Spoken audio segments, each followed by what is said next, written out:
Hello बच्चों, how are you? Fine, thank you. Molarity versus normality 11th class के अंदर आपका some basic concepts of chemistry के अंदर फर्स्ट चैप्टर जो है वहाँ पर थोड़ा सा मोलैरिटी के बारे में बताते हैं। और सेकंड किताब जो है आपकी जो है 12वीं क्लास की सॉल्यूशन वाले चैप्टर में मोलैरिटी नॉर्मेलिटी वाली कंसेप्ट आती है। ओके, तो इम्पोर्टेंट कंसेप्ट है और बच्चों में ज़्यादातर कन्फ्यूजन रहता है। इस कन्फ्यूजन को आज दूर करते हैं। ओके, क्या होता है मोलैरिटी, क्या होता है नॉर्मेलिटी? देखिए, दोनों की दोनों कंसेप्ट ये पैरेलल चलती हैं। पहली चीज ये समझिए, पैरेलल चलती हैं। एक्चुअली क्या होता है, जो हमारी फिजिकल केमिस्ट्री है उसके अंदर भी दो कंसेप्ट पैरेलल चलती हैं। पैरेलल कौन कौन सी कंसेप्ट होती हैं? एक कंसेप्ट होती है ग्राम मोल कंसेप्ट, ठीक है, और एक होती है ग्राम इक्विवेलेंट। ग्राम मोल कंसेप्ट और ग्राम इक्विवेलेंट कंसेप्ट, ये दोनों पैरेलल चलती हैं और दोनों के हिसाब से ही मोलैरिटी नॉर्मेलिटी में डिफरेंस आता है।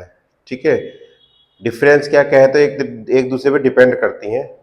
ठीक, सो स्टार्ट करते हैं। सबसे पहले आपको ये बताएंगे ग्राम मोल क्या होते हैं। ग्राम मोल की बात करते हैं। ग्राम मोल होता है weight upon molecular weight, weight in gram. ये समझना है इस बात को। मतलब कोई चीज है, उसका वेट उसके मोलिकुलर वेट से अगर डिवाइड कर देंगे तो उसको हम कहते हैं मोल, और अगर उसका वेट ग्राम में ले रखा है तब उसे बोलते हैं ग्राम मोल। ठीक है, ग्राम मोल हो गया।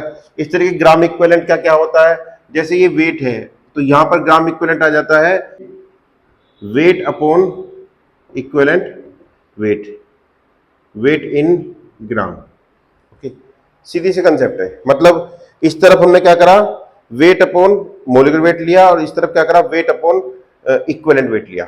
ठीक है, अब एक नई टर्म आती है इक्विवेलेंट। इक्विवेलेंट वेट एक अलग टॉपिक है। ठीक, यहां पर मैं इसका सिंपल एक फॉर्मूला बता देता हूं, उसको फिर बाद में पढ़ाया जाएगा, क्योंकि अगर उसको पढ़ाएंगे तो फिर जहां से बाहर निकल जाएंगे।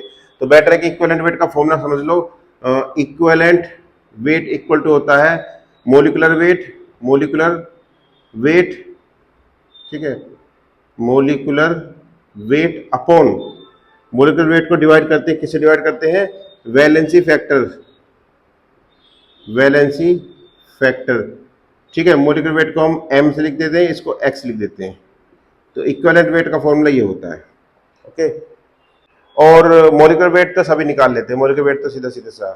ठीक है, तो ये दो कंसेप्ट है, इनको ध्यान में रखते हुए हम आगे चलते हैं। अब मेन मुद्दा क्या है, मेन मुद्दा है मोलैरिटी का। ठीक है, तो मोलैरिटी का फॉर्मूला होता है मोलैरिटी। मैं सिंपल फॉर्मूला बताऊंगा जो याद हो जाएगा। मोलैरिटी को रिप्रेजेंट करते हैं m से, चलो कोई नहीं, मोलैरिटी इक्वल टू होता है, ऐसे याद कर लो, मोल पर लीटर, बस इससे याद हो जाएंगी सारी चीजें। मोलैरिटी इक्वल टू मोल पर लीटर, यूनिट है लेकिन यूनिट से समझ में आएगा। ठीक है, और नॉर्मेलिटी क्या हो जाएगी, नॉर्मेलिटी इक्वल टू, देखो मोल पर लीटर आया, ग्राम मोल, मोल की जगह ग्राम मोल भी ले सकते हो। ठीक है, तो मैं अगर समझना है तो मैं ग्राम मोल लिख के चलता हूँ कि आपको कंफ्यूजन ना रहे।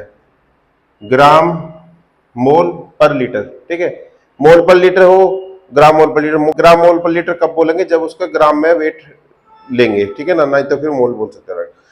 तो नॉर्मलिटी वाले केस में क्या करेंगे, नॉर्मलिटी वाले केस में जैसे ये फॉर्मूला ऐसे बन जाएगा, तो gram equivalent, gram equivalent upon litre, बस ये फॉर्मूले याद कर लो, बस दो।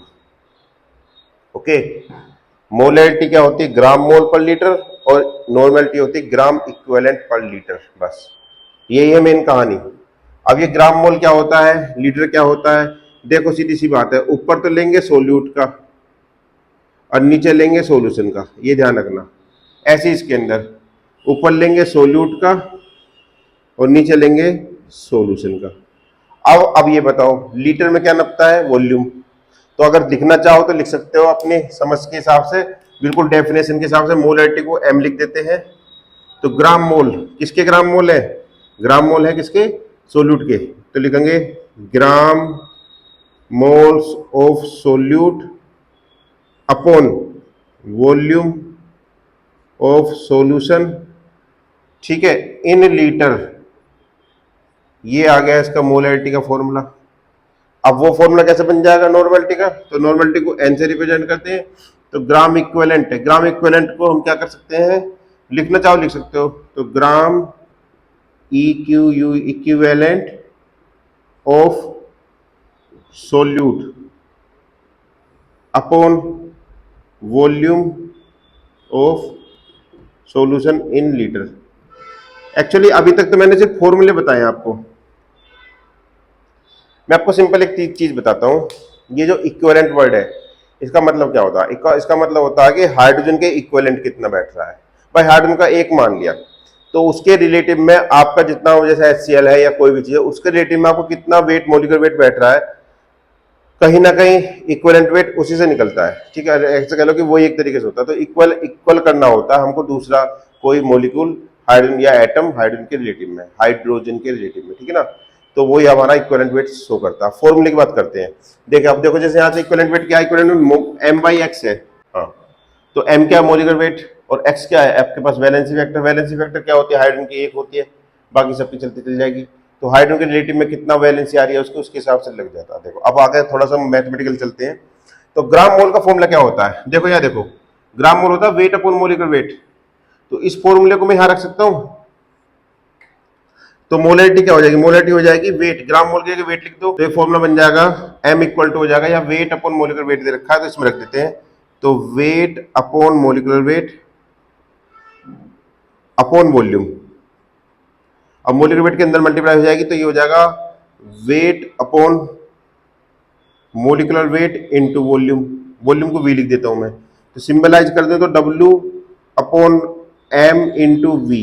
ओके, तो मोलैरिटी का जो फॉर्मूला हो जाएगा वो ये हो जाएगा W upon M into V।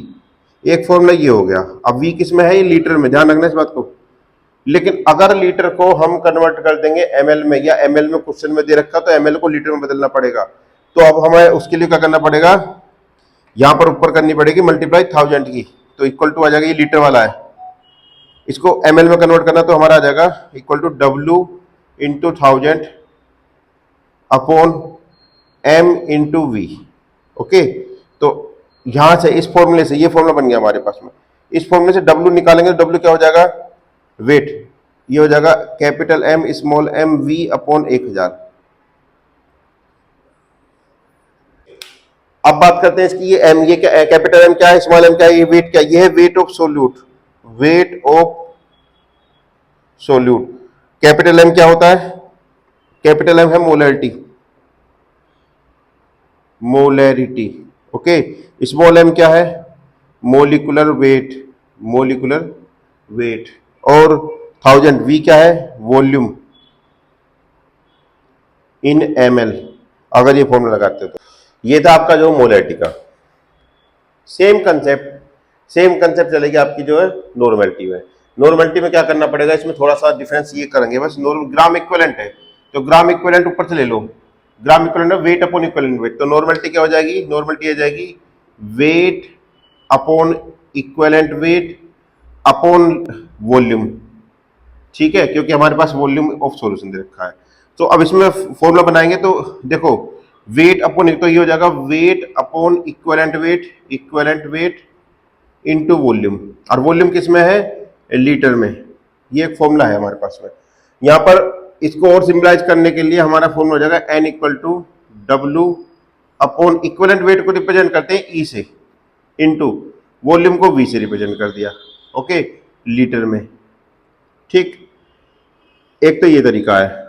अब चूंकि वही कहानी उसमें है कि वॉल्यूम जो देगा वो लीटर में ना देगा ml में दे देगा, तो हमें यहाँ पर क्या करना पड़ेगा, 1000 की मल्टीप्लाई कर, तो हमारे पास हो जाएगा formula W into 1000 upon E into V।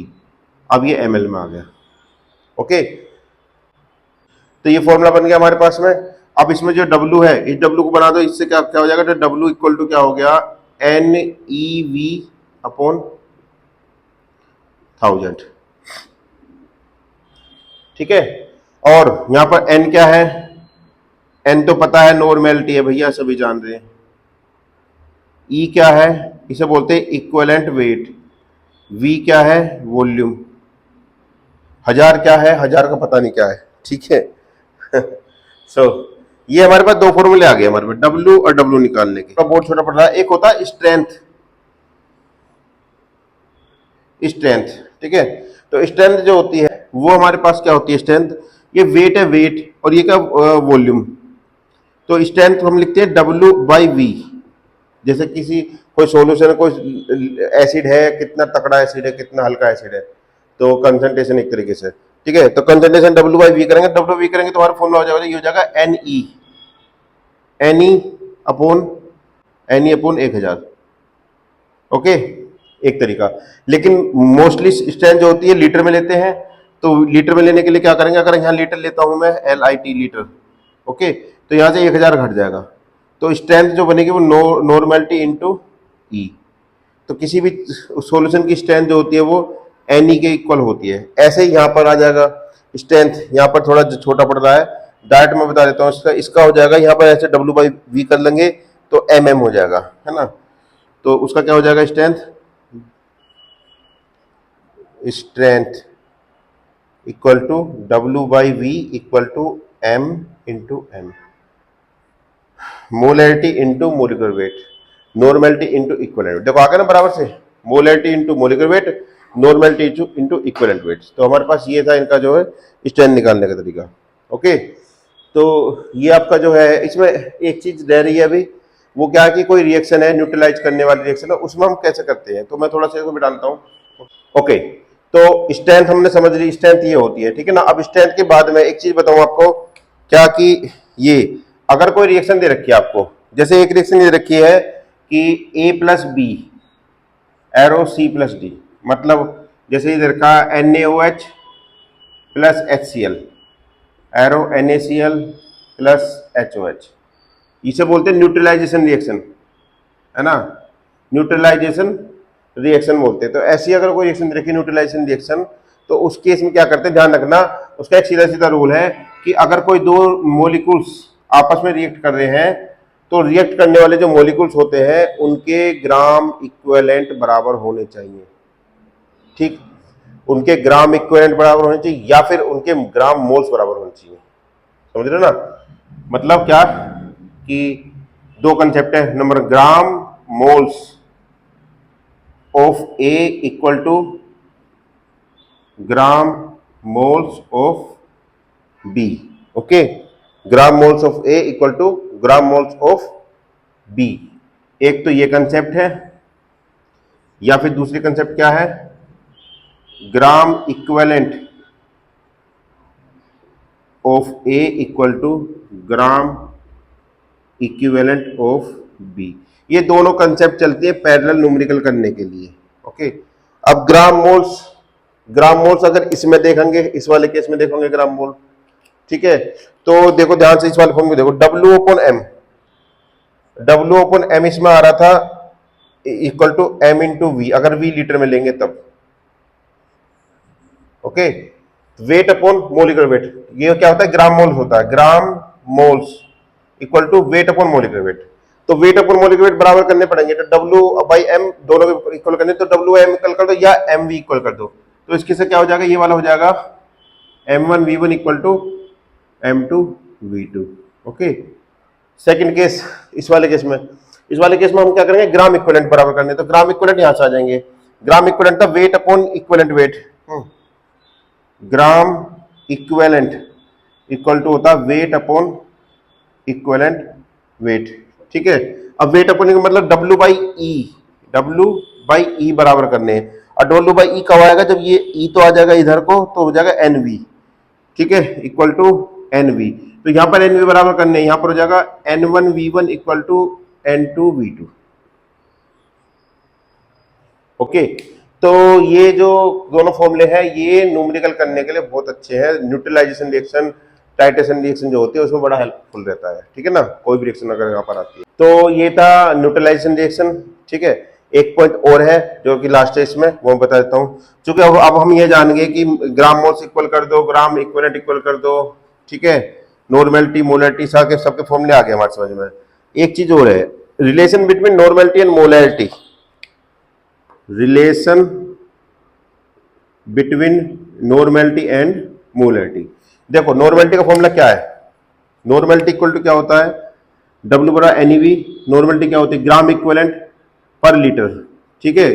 ऐसे कर लो, वेट डायरेक्ट फॉर्मूला, नॉर्मलिटी का W weight upon E into V, okay, ठीक है। 1000 में हटा देता हूं, और मोलैरिटी क्या हो गई, W upon M into V।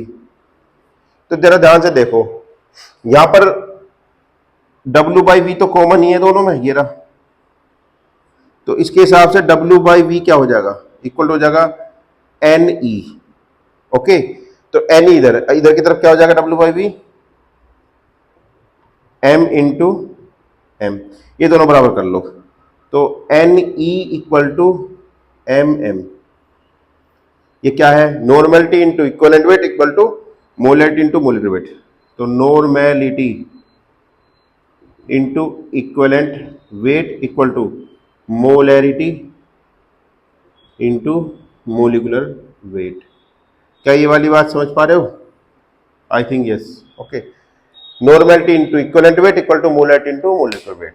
तो अब इक्वलेंट वेट जो होता है ये वाला, ये क्या होता है, इक्वलेंट वेट होता है वेट अपॉन इक्वलेंट वेट। तो ये कितना हो जाएगा इक्वलेंट वेट, तो नॉर्मलिटी को N लिख दो इंटू इक्वलेंट वेट कितना हो जाएगा, तो molecular weight upon X, X क्या था valency factor, equal to molarity into molecular weight. अब एक काम कर सकते हैं, मोलिकुलर वेट से मोलिकुलर वेट काट दो, तो नॉर्मलिटी इक्वल टू क्या हो जाएगा, ये एक्स उधर चला जाएगा, तो नॉर्मलिटी इक्वल टू हो जाएगा मोलैरिटी इंटू एक्स। तो normality equal to molarity into X. X क्या होता है, एक्स को वैलेंसी फैक्टर बोल देते हैं या फिर चेंज इन फैक्टर बोल देते हैं। तो मैं वैलेंसी फैक्टर लिख रहा हूं, है ना, वैलेंसी फैक्टर्स, ओके। सो ये था आपका जो है नॉर्मलिटी और मोलैरिटी निकालने का, पूरा पूरा बता दिया। बस इसमें इक्विवेलेंट वेट वाली कंसेप्ट नहीं है, क्योंकि इक्विवेलेंट वेट वाली कंसेप्ट बड़ी होती है, तो वो हम किसी और वीडियो में कवर करेंगे। तो उसका सिर्फ फॉर्मूला याद कर लो, इक्विवेलेंट वेट का E इक्वल टू होता है M बाई एक्स, ओके। यहां पर मैं शॉर्टकट बताता हूं, M क्या है, मोलिकुलर वेट, और X क्या है, वैलेंसी फैक्टर, ठीक है, या फिर चेंज इन फैक्टर। अब ये X जो होता है, X इसकी वैल्यू होती है, सीधी सी बात है, X की वैल्यू मैं शॉर्टकट तरीका बताता हूं कि अगर एसिड दे रखा है तो उसमें तो H काउंट कर लेंगे, अगर बेस दे रखा है तो उसमें कर लेंगे OH माइनस काउंट, ठीक है। अगर आपको साल्ट दे रखा है तो उसमें कर लेंगे positive charge, total positive charge count कर लो या टोटल नेगेटिव चार्ज काउंट कर लो। अगर आपको रिएक्शन दे रखी है तब उसमें चेक करेंगे चेंज इन ऑक्सीडेशन नंबर, है ना, change in oxidation state, okay. इस तरीके से एक्स की वैल्यू हम निकाल सकते हैं, वो वैल्यू हम यहाँ रखेंगे इस फॉर्मूले में, तब हमारा इक्विवेलेंट वेट निकलेगा। इक्विवेलेंट वेट निकल के हम यहाँ रखेंगे नॉर्मलिटी वाली फॉर्मूले में, तब हमारी नॉर्मलिटी निकल सकती है, ओके। सो ये था हमारा जो है molarity and versus normality, okay, ठीक।